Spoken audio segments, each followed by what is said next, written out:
I played hide and seek with my son and found something terrifying. During quarantine, my 4-year-old and I played a lot of hide and seek. Well, hide and seek with a few extra rules. 1, I'm the only one that hides. He doesn't want to. 2, I have to call out Yoo-hoo every few minutes, otherwise he'd never find me. And 3, when he gets close, I pop a hand or foot out of my hiding spot.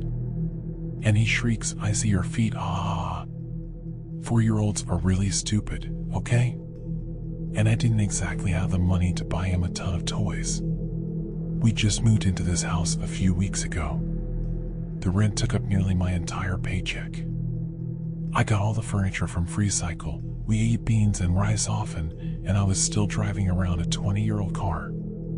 "Hide again," Benjamin said, tugging my hand. "Hide again. But it's almost bedtime. Please?" "Okay. But only one game, okay? Go count in the kitchen." He ran around the corner as fast as he could. 1, 2, I ran through the living room, and then I saw it, the hall closet. Perfect. I opened the door and ducked inside. It was a tight fit, all those scratchy, furry old coats pressing against me, but it was worth it. Because the better the hiding spot, the more time I got to myself. I pulled out my phone and started browsing Reddit. Soon as muffled footsteps sounded around the dining room. I waited a minute. When he didn't seem to be coming my way, I cracked the door. "Yoo-hoo," I called out. Footsteps grew louder. I heard his muffled giggles as he walked towards me, and then he started going up the stairs. What an idiot. I cracked the door open a little further, just in time to see his little feet disappear from the landing. Then I shrugged. More time for me. I sat back down in the closet and pulled out the phone. "Mommy," I heard him giggle from upstairs. "Mommy, where are you?" I smiled. I wonder if a mom invented hide and seek. It's quite brilliant. You get a few precious minutes away from your child, and they're not even supposed to make much noise. But you're entertaining them at the same time. "Yoo-hoo." I stopped. Every muscle in my body froze. But I heard it, clear as day. A soft, clear voice calling from upstairs. But Benjamin and I were home alone. "Oh God, someone's in the house!" And Benjamin. I burst out of the closet. "Benjamin? Where are you?" I heard Benjamin's footsteps running above me. His giggles trailing down to me. I couldn't move. Couldn't breathe. "Benjamin!" I finally screamed. More giggles. And then Benjamin's voice. "I see your feet." "No." I catapulted up the steps, screaming for him. I burst into his bedroom, but he wasn't there. Just his empty rocket bed, comforter rumpled, embroidered stars staring back at me. I ran back into the hallway, spinning around. "Benjamin?" But I didn't hear any footsteps. Any giggling. The house was dead silent now, and I could hear a pin drop. I ran into the guest's bedroom. It was empty. I ran over to the closet. Threw it open, looked up and down. Nothing. Stumbling back out in the hallway, I crossed back towards my bedroom. The only bedroom left. I ran inside and flicked on the light. Empty. The pile of dirty laundry on the chair, untouched. The wardrobe hanging open, my clothes inside. The pillows piled up on each other in a heap. Heart dropping, I ran around the other side of the bed. Also empty. I crouched to look under the bed.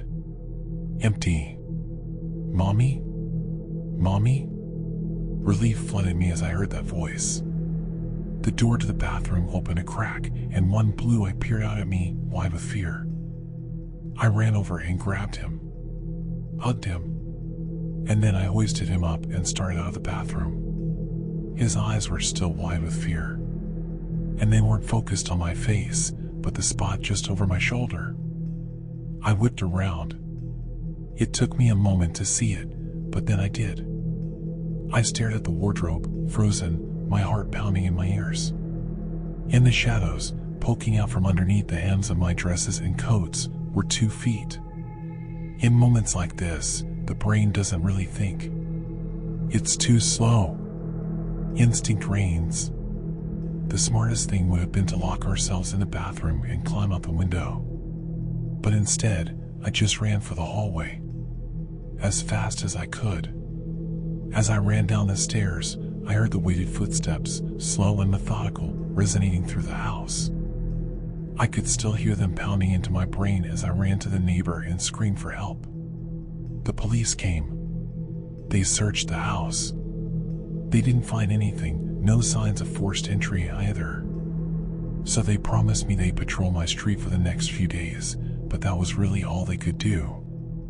I decided to stay at a friend's house for a few weeks until I felt safe again. But every time I closed my eyes, I could see them. Those 2 feet that looked so off, somehow. Swollen, as if waterlogged. A bit too grayish in tone to belong to any normal person. Toenails blackened and split. And I think back to that wardrobe. How I'd gotten it for free. How the owner told me his mother had just died, and he was just trying to get rid of all her stuff as quickly as possible. And I wondered, how, exactly, did she die? We took turns at my sleepover trying to tell the scariest story we could. I think I won. George yawned and fidgeted on the carpet. The light from my bedside lamp caught his blonde hair and made it shine like a halo. He twirled a lock from his fringe around his index finger, let it snap back into place, then started twirling it again. The kid looked bored. He obviously agreed to come round mine for a sleepover because I was new at school and he wanted to see what kind of house I lived in. Get a sense of what I was like. But I could tell he was already regretting the decision. I thought you said you had a PS4. George's eyes flicked around the bedroom as if he was hoping the console would magically appear from somewhere. We'd been upstairs since dinner. He explored my room and we chatted for a bit, then watched some random shows on Netflix. Things were going okay at first, but as the last light bled out of the day and the sky outside darkened, I could tell George was losing interest. That was when I suggested we do something a bit different. Nah, I don't have one, I said. Sorry. Are you still up for having a go at this game, though? What, telling each other stories? Isn't that little kid stuff? George glanced at the watch on his wrist. I followed his gaze. George's watch was the first thing I noticed about him. He sits in front of me in English, and I spotted the watch after a ray of sunlight glinted off its face and caught my eye. It's a really nice watch. Most of the kids in my year have digital watches, those blocky ones that light up when you press a button on the side, but George's watch was different. More adult. It was one of the reasons I picked George to invite over. Hey, can I try your watch on? George looked up at me and frowned. What? Your watch? Can I try it on? It's really nice. George stared at me for a second longer. One hand moved to touch the strap on his wrist, as if to make sure it was still secure. Sorry, I don't let anyone try my watch on. My dad says I'm not allowed. He glanced around the room once more, his eye going from the door to the dark window. He sighed. Okay, let's play this dumb game then. What do I have to do? Ignoring the bored look on his face, I smiled. It's really easy. We just take turns telling each other a scary story. Like, the scariest story you can possibly think of. Then whoever's is the scariest wins the game. George rolled his eyes. He stretched his long legs out in front of him. I don't know any scary stories. Besides, I think I might get some sleep soon. I'm pretty tired. Come on, just one each. You must know at least one scary story. Everyone does. Plus, I know loads of good ones. I watched George's face for a reaction. Unless you're one of those kids that frightens easily, that is. Then I guess you might not like the game. It was a risk, but George bit. I'm not scared of anything. The skin below his blonde hair creased into a frown. I've watched horror films with my big brother that are rated 18. We even found one on YouTube that's been banned and I still watched it. I didn't say anything. Just looked back at George and smiled. After a few seconds, he let out another sigh. Fine, let's play your stupid game then. But after you're done failing to scare me, that's it. I'm going to bed. George went first. His story wasn't bad, in fairness. It was one he said his uncle told him a couple of years back. Nothing I hadn't heard before. Basically, there are two kids, and one of them gets hit by a car and dies. After the funeral, the mother gives the surviving kid some money to go and get liver from the store. Something to cook up for dinner. Because he's sick in the head, though, the kid pockets the money, digs up his brother, and removes his liver instead. Then later that night, the dead brother rises from his grave to come and get the kid in his sleep. It's a decent enough story, but I'd heard it 100 times already. I didn't let on, though. I made all the right faces and jumped at the right parts. George got quite into it. He gestured his arms and his watch glinted in the light from my bedside lamp. His blonde hair spilled across his forehead. He was so into the story he didn't seem to notice. After it was over, he sat back, brushed the hair from his eyes, and grinned. I thought you were going to crap yourself at one point, he said. You might as well give up now, anyway. I'm not scared of anything. I looked across the room at him. The house was quiet now, and had been for a few hours. When we first come upstairs, there was still noise coming from below, the faint sound of the TV in the lounge, the rattle of plates being put away in the kitchen. Now there was only silence. Beyond the bedroom window, tree branches rustled in the wind. The occasional car passed by on the road outside. That was it. I grinned at George. So you're not scared of anything at all? Nope. Nothing. Not even stories that are true? George let out a bark of laughter. Nice try. Just hurry up and get it over with, will you? I'm already bored.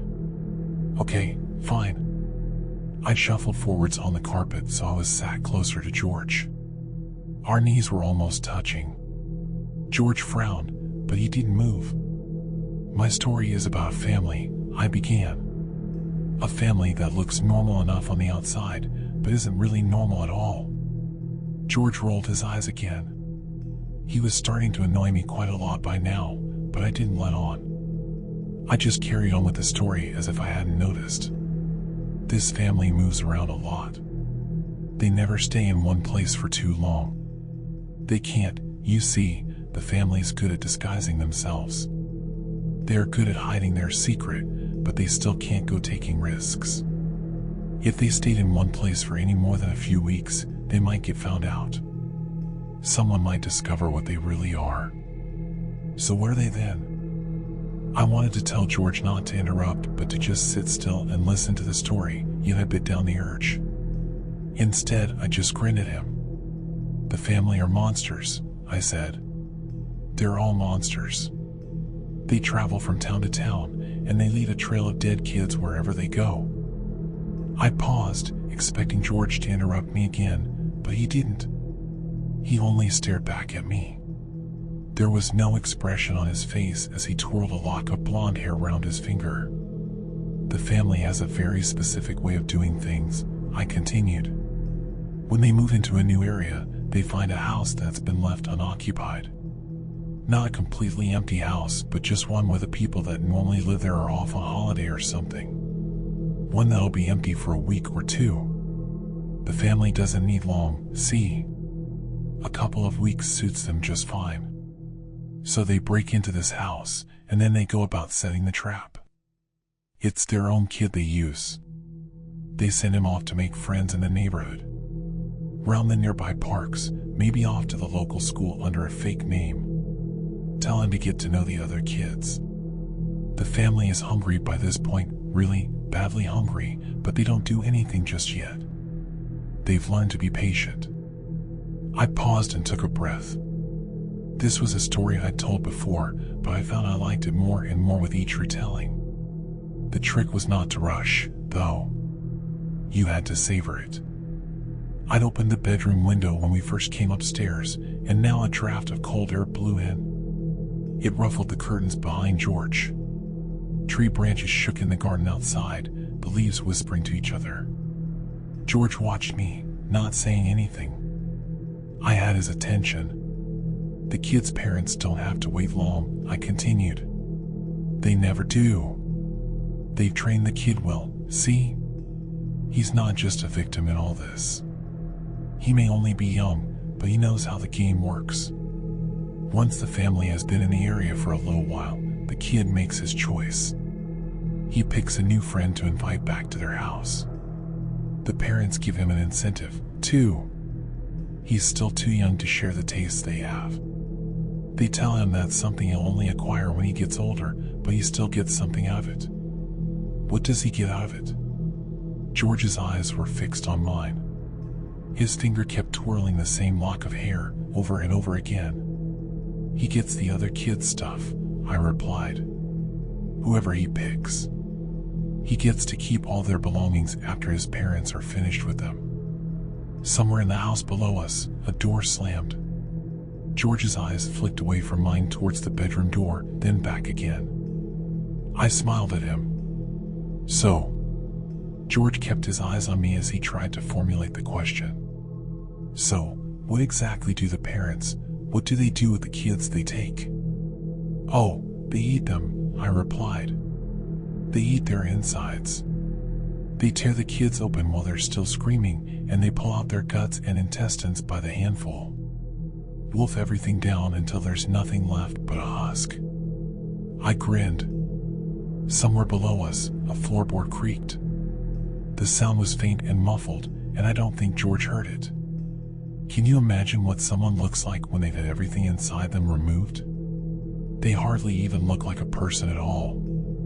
It's like the stuff a snake leaves behind when it sheds its skin. The glow from the bedside lamp made George's skin look pale. His lips were slightly parted as he stared at me. But how do they get away with it? He asked. Don't the parents of the kids that get taken come looking for them the next day? When their kids don't show up back home? I grinned back at George. I'd been hoping he'd ask this. Oh, the family's long gone by that point, I said. They vanish like shadows in the night. The only thing they take with them is the remains of the dead kid. And when their parents come looking for them the next day, all they find is a locked house that belongs to somebody else. Another floorboard creaked. It was louder this time, and we both heard it. The sound had come from the corridor outside the bedroom. George's head swiveled in the direction of the door. His eyes were wide in his pale face. What was that? Oh, that was nothing, I lied. Probably just the house settling. There's nothing to be scared of, George. I had the watch on his wrist. And imagined what it would look like on mine. From the corridor outside came the soft sound of approaching footsteps.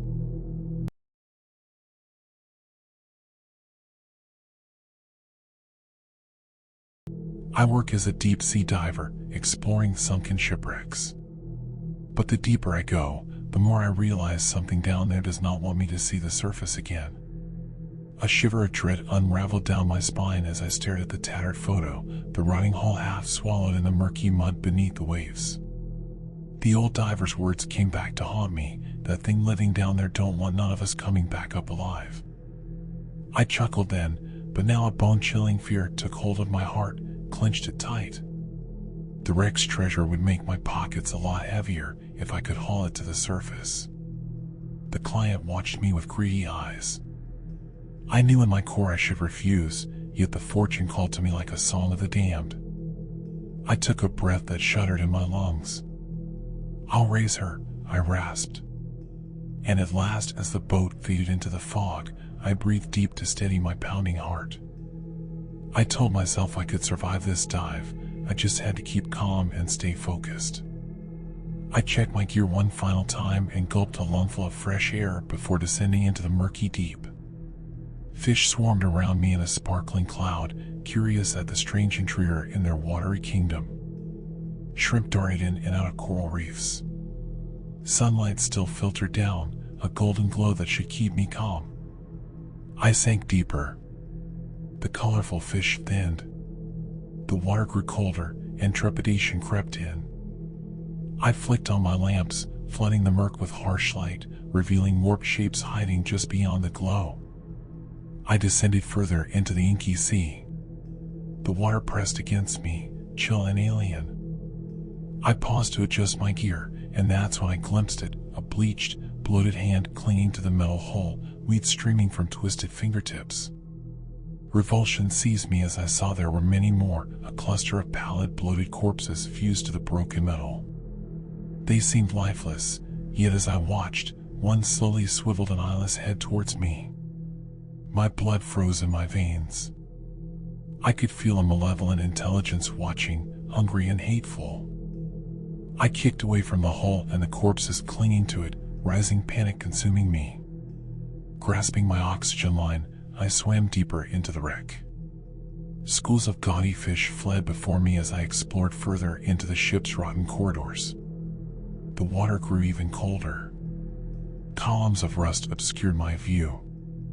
Glowing green and yellow algae coated the walls, casting an eerie sheen over my surroundings.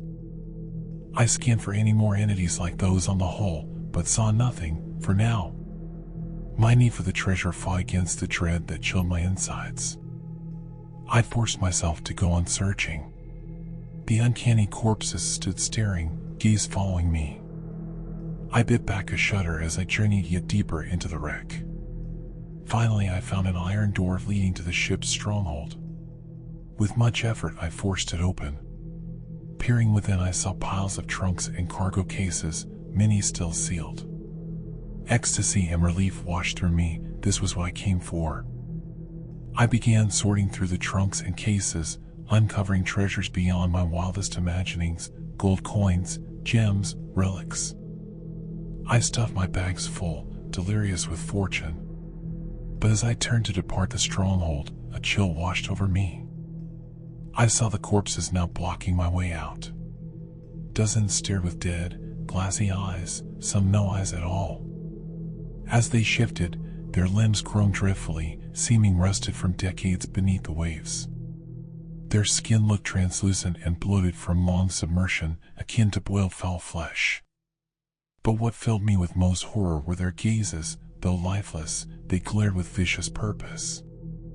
A dry cackle escaped split lips as skeletal digits grasped for me.